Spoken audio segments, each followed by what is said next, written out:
बदलते मौसम में आपका इम्यून सिस्टम को स्ट्रॉन्ग कर देने वाला, सर दर्द, जोड़ों का दर्द मिटा देने वाला, ऐसा बनाया था मेरी माँ ने लड्डू, जो कि मैंने भी आज उन्हीं से सीखा है कि कैसे बनाते हैं। यह एक लड्डू अगर एक गिलास दूध के साथ सुबह आप खाते हैं तो आपका इम्यून सिस्टम बहुत स्ट्रांग होता है। तो hi guys, welcome back to my channel. तो जिन लोगों ने मेरा चैनल सब्सक्राइब नहीं किया है ज़रूर से सब्सक्राइब करिएगा। तो चलिए देखते हैं कि मम्मी ने यहाँ पे कौन कौन से ड्राई फ्रूट्स लिए थे। तो ये देखिए नारियल है, जो नारियल गोला आता है ना, वो 2 गोले लिए थे मम्मी ने और उसको काट के और मिक्सी जार में अच्छे से इसको ग्राइंड कर लिया था। साथ में मखाने ले लिए हैं और फिर यहाँ पे ले लिया है बादाम, काजू, अखरोट और किशमिश, और साथ में उसके लिया था पोस्ता दाना, और ये है कद्दू के बीज, और ये है गोंद। तो गोंद को पहले हल्का सा धूप में सुखा लेना है। तो मम्मी ने यहाँ पे पहले गोंद को अच्छे से धूप में हल्का सा सुखा के और फिर रखा था, और ले लिया है घी को। अब सबसे पहले क्या करना है, तो मम्मी जैसे जैसे बता रही थी मैं वैसे वैसे करती जा रही थी। तो ये देखिए यहाँ पे एक सबसे पहले चढ़ा लेते हैं कढ़ाई को, और उसमें डालेंगे ये पोस्ता दाना। तो पोस्ता दानों को पहले से ही साफ करके रख लिया था, और इसको भूनेंगे। जैसे ये चिटकने लगेगा तब उसको निकाल लेंगे। ध्यान रखिएगा ना बहुत हाई फ्लेम होनी चाहिए ना बहुत लो फ्लेम। और उसको निकाल लेते हैं पोस्ता दाने को। अब हम इसमें डाल देंगे ये जो पंपकिन सीड्स थे, इनको भी देखिए लो फ्लेम पे ही भूनना है ताकि जलने ना पाए, बस हल्का सा सिक जाए। इसको भी हम निकाल लेते हैं एक बड़े बर्तन में। फिर कढ़ाई में डालेंगे घी को और उसमें डाल देंगे बादाम, और बादाम को डालेंगे। ध्यान रखिएगा बादाम जब फ्राई होता है ना तो हल्का सा चिटकने लगता है, तो ये ध्यान रखिएगा कि घी की छींट आप पे ना आए। और फिर उसमें हम डाल देंगे अखरोट को। तो पहले बादाम डालना है, फिर अखरोट को डालना है, फिर काजू को डालना है, फिर किशमिश को डालना है। तो मम्मी जैसे जैसे बोल रही वैसे वैसे मैं करती जा रही थी। तो ये देखिए बादाम और अखरोट भी भून चुका है। अब यहाँ पे हम डाल देंगे काजू को। तो ड्राई फ्रूट्स की भी क्वांटिटी आप अपने अकॉर्डिंग रख सकते हैं, कम ज़्यादा जो भी करना हो आप वो अपने अकॉर्डिंग कर सकते हैं। अब यहाँ पे हम काजू डाल देंगे और अच्छे से इसको भी भूनेंगे। सबसे लास्ट में किशमिश को ही डालना है, क्योंकि ना अगर हम पहले किशमिश डाल देंगे तो किशमिश जल जाएगी। तो जो ये छोटी छोटी टिप होती है ना, ये हम लोग अपने घर पे ही किसी बड़े से ही सीखते हैं। तो हमने यहाँ पे सारी ये टिप्स जो छोटी छोटी हैं, कब क्या कैसे डालना है, कैसे भूनना है ना, तो ये सब मैंने अपनी मम्मी से सीखा है। तो ये देखिए मम्मी बना रही, बोल रही हैं, मैं फटाफट से बना दे रही हूँ। तो देखिए ड्राई फ्रूट्स ये भी हो गए हैं। अब यहाँ पे मम्मी डालेंगी किशमिश को, और किशमिश को भी भून लेती हैं। ये लड्डू इतने स्वादिष्ट बने थे, इतने टेस्टी बनते हैं कि मैं क्या ही बताऊँ। मेरे यहाँ तो जैसे ही ये मौसम चेंज होता है मम्मी तुरंत ये लड्डू बना के रख देती हैं, ये सभी लोग यही लड्डू खाओ। तो ये देखिए ये सारे ड्राई फ्रूट्स हो चुके हैं। अब एक परात में और फिर उसी कढ़ाई में घी डाल के और मखाना डाल देंगे, और इनको भी अच्छे से भून लेंगे, एकदम बढ़िया सा क्रिस्पी हो जाए, इतना भूनना है। मखाना तो आप जानते ही हैं कि कितना हेल्दी होता है, इसमें बहुत सारा कैल्शियम होता है। तो देखिए बच्चे आजकल जो ड्राई फ्रूट्स नहीं खाना पसंद करते हैं, आप उनको एक ये लड्डू खिलाइए ना, इसमें देखिए सब कुछ बच्चे के अंदर जाएगा और बहुत ही हेल्दी होगा। जो छोटी छोटी बीमारियां बच्चों को जुकाम खांसी होती है ना, उसमें भी काफ़ी आराम मिलेगा। तो ये देखिए मखाना भी अच्छे से भून चुके हैं, इनको एक प्लेट में निकाल लेते हैं। वापस से उसी कढ़ाई में फिर डालते हैं घी को, और फिर उसमें डालेंगे जो ये मम्मी ने नारियल पीस के रखे हुए थे। तो हमेशा जो साबित नारियल गोला आता है ना, उसी को आप काट के ग्राइंड करके डालिएगा, क्योंकि उसी का टेस्ट बहुत अच्छा आता है, और उसी में कोकोनट जो गोले होते हैं ना, उसी में ऑयल होता है। तो इसलिए आप हमेशा जो है वही वाले गोले ही डालिएगा, और हमेशा भून के डालिएगा, उससे बहुत ही अच्छा स्वाद आता है और खुशबू भी बहुत अच्छी आती है। तो ये भी नारियल देखिए भून चुका है, इसको निकाल लिया है, और वापस से फिर उसी कढ़ाई में घी डालना है, और फिर उसमें हम भूनेंगे गोंद को। तो गोंद की क्वांटिटी 2 कप मम्मी ने ली थी यहाँ पे, और थोड़ा थोड़ा करके डालना है, सिर्फ जैसे 1 या 2 चम्मच करके डालना है, क्योंकि जब आप डालते हैं तो वो बहुत थोड़ा लगता है, लेकिन जब वो फूलता है ना तो बहुत सारा हो जाता है। तो इसलिए हमेशा जब भी गोंद भूनिएगा तो थोड़ा थोड़ा करके डालिएगा और उसको भून के इस तरह से निकाल लीजिएगा। तो ये देखिए एक बार मैंने डाल के भून के निकाल लिया है। इसी तरह से सारे गोंद निकाल के डाल के भून लेंगे। गोंद में प्रोटीन, फाइबर, विटामिन, एंटीऑक्सीडेंट गुणों से भरा होता है जो कि खांसी और जुकाम में आराम दिलाता है। तो यहाँ पे देखिए गोंद सारा भून लिया है, उसको निकाल लिया है, प्लेट में रख लिया है। वापस से फिर चढ़ा लेते हैं कढ़ाई को और उसमें डालेंगे घी।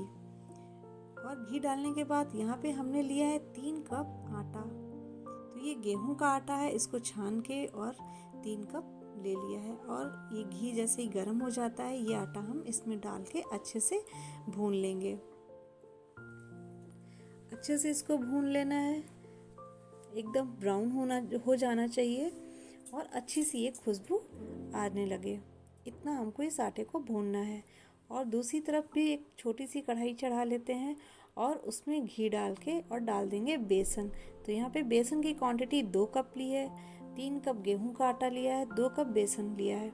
आप चाहो तो पूरा बेसन भी रख सकते हैं या फिर 2 कप बेसन 2 कप आटा रख सकते हैं, जैसा आप चाहो। और बेसन को भी खूब बहुत ही अच्छे से भून लेंगे। तो ये देखिए बेसन काफ़ी हद तक भुन चुका है, थोड़ा सा अभी और भूनेंगे। और जैसे ये भुन जाता है गैस की फ्लेम को ऑफ कर देंगे। तो देखिए गेहूं का आटा भुन चुका है पूरी तरह से और बेसन भी भुन चुका है। अब गैस की फ्लेम को कर दिया है ऑफ और थोड़ी देर ठंडा होने देते हैं। तब तक कर लेते हैं जो यहाँ पे नट्स को फ्राई करके रखा था। तो अब क्या करना है, इन सारे ड्राई फ्रूट्स को मिक्सी जार में ग्राइंड कर लेना है। तो सबसे पहले यहाँ पे मखाना लेंगे और मिक्सी जार में डाल के ग्राइंड कर लेंगे। तो ये देखिए मखाना पीस चुके हैं, इनको एक बर्तन में निकाल लेंगे। फिर इसमें हम डाल के पोस्ता दाना पीस लेंगे। पोस्ता दाना आप चाहो तो ऐसे भी डाल सकते हैं। और फिर डालेंगे इसमें मिक्सी जार में ये जो काजू, बादाम और अखरोट था। तो ये सारे ड्राई फ्रूट्स एक साथ डाल लेंगे और इसको भी मिक्सी जार में ग्राइंड कर लेंगे। तो इनको हल्का सा दरदरा रखना है ताकि जब आप लड्डू बना के खाते हैं ना तो आपको हर ड्राई फ्रूट्स का, काजू बादाम का स्वाद आना चाहिए। तो ये सारे नट्स को भी एक बर्तन में निकाल लिया है। और सबसे लास्ट में क्या करेंगे, ये गोंद को, तो गोंद को सबसे लास्ट में करिएगा। इनको भी मिक्सी जार में डाल के क्रश करके डाल लेंगे। तो ये जब आप क्रश करते हैं ना तो गोंद इस तरह से हल्का सा गीला सा हो जाता है। तो आप चाहो तो गोंद ऐसे भी डाल सकते हैं बिना मिक्सी जार में ग्राइंड किए हुए। मैंने तो इसलिए कर दिया था, मम्मी ने करवाया था क्योंकि बच्चे भी खा ले, बेटी भी खा ले। कई बार क्या होता है कि गोंद जो है मुंह में जाता है तो बच्चे थूकने लगते हैं। अब क्या करेंगे, देखिए आटा बिल्कुल ठंडा हो चुका है, बेसन का और गेहूं का दोनों आटा। तो एक बड़ी परात में निकाल लेंगे और उसमें डाल देंगे जो ये करी थी, नारियल था। और सारे ड्राई फ्रूट्स डाल के अच्छे से मिक्स कर देना है। सारे ड्राई फ्रूट्स, आटा, बेसन सब बढ़िया से मिक्स हो जाए और सभी का फ्लेवर आए। और यहाँ पे एक चीज़ रह गई थी, ये छुआरा। तो इनको मैंने क्या किया, बीज निकाल के और मिक्सी जार में ग्राइंड करके ऐसे ही डाल दिया था और मिक्स कर दिया था। फिर एक कढ़ाई चढ़ाई थी और उसमें डाल दिया था घी और फिर डाली थी हल्दी। हल्दी के तो गुण आप जानते ही होंगे। हल्दी में एंटीऑक्सीडेंट, एंटीबैक्टीरियल और एंटी फंगल गुण होते हैं जो कि आपके हेल्थ के लिए बहुत अच्छे होते हैं। और 2 चम्मच डाला था सौंठ और डाल के अच्छे से पका के और वापस से उसी आटे में डाल दिया था।